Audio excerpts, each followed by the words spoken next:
2 minutes to the gentleman from Oklahoma, a member of the Budget Committee, and also, I think, a member of the Appropriations Committee, Mr. Cole. The gentleman's recognized. 2 minutes. I thank the Speaker. I'm delighted you're confused. I rise to support the Republican budget, and frankly, Madam Speaker, I do so with a great deal of pride. It's the only serious plan that either party has put forward that deals with the looming debt crisis that we face.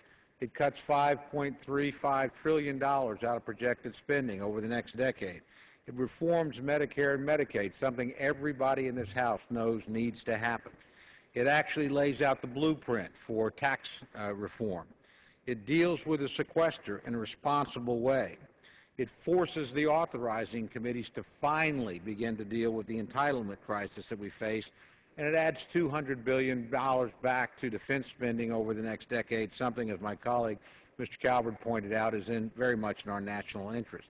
This budget's politically viable. It passed the House last year. It'll pass the House this year. And frankly, it got more votes in the United States Senate last year, 42, than any budget presented by anybody. Let's contrast that with our friends on the other side. The President's budget last year got 0 votes in the United States Senate, a body that his party controls. Our Democratic friends in the Senate haven't produced a budget in 3 consecutive years. And our friends on the other side didn't do so when they were in the majority, didn't do so last year. I'm delighted, actually, that they will do so this year. I think that's a step in the right direction. But that budget's largely silent on entitlement reform.